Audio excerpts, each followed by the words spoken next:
कुर्धे येथे काँक्रीटच्या साकवाचा स्लॅब अंगावर कोसळून तरुणाचा जागीच मृत्यू। तालुक्यातील कुर्धे येथे पर्यावर बांधण्यात आलेल्या काँक्रीटच्या साकवाखाली काम करत असताना स्लॅब अंगावर कोसळून 27 वर्षीय कामगाराचा जागीच मृत्यू झाला। ही भीषण घटना मंगळवारी दुपारच्या सुमारास घडली असून आकाश शिवाजी काटे वय 27 रा शांतीनगर रत्नागिरी असे मृत तरुणाचे नाव आहे। पोलिसांनी दिलेल्या माहितीनुसार आकाश काटे हा कुर्धे येथील लिंगायतवाडी आणि खोताचीवाडी दरम्यान पर्यावरील काँक्रीटच्या साकवाच्या कामासाठी गेला होता। सोमवारी भागात पडलेल्या मुसळधार पावसामुळे पर्यावर टाकलेल्या साकवाचा काही भाग वाहून गेला होता। त्यामुळे मंगळवारी सकाळच्या सुमारास आकाश इतर कामगारांसह पर्यात उतरून या साकवाच्या दुरुस्तीचे काम करत होता। याच दरम्यान अचानक काँक्रीटचा जडशीट स्लॅब कोसळला आणि आकाश त्या ढिगाऱ्याखाली गाडला गेला। पर्यामध्ये पाण्याचा प्रवाह आणि खोली असल्याने सुरुवातीला आकाशला शोधण्यात मोठे अडथळे निर्माण झाले होते। अखेरीस घटनेची माहिती मिळताच जेसीबी पाचारण करण्यात आला। जेसीबीच्या सहाय्याने पर्यातील सर्व मलबा पाण्यातून बाहेर काढल्यानंतर आकाशला ढिगाऱ्याखालून यशस्वीरित्या बाहेर काढण्यात आले।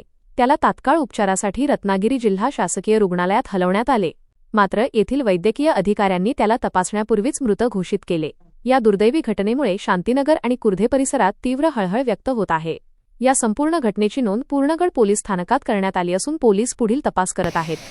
नमस्ते, मी सहाय्यक पोलीस निरीक्षक प्रमोद वाघ, नाटे पोलीस ठाणे, अतिरिक्त charge Purnagad police Thane. Purnagad police Thane हद्दीत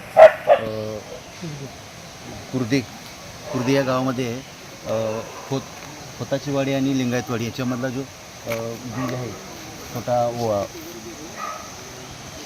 ओढ्याच्या मधला तो ब्रिजचं काम चालू होतं। तर स्लॅब वतला होता अर्धा कच्चा।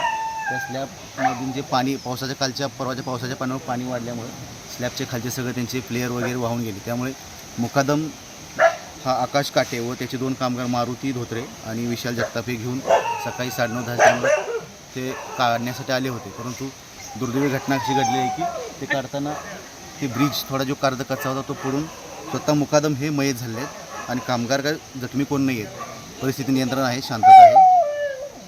पोलीस आपला पंचनामा करत आहेत, पुढील कारवाई करत आहोत।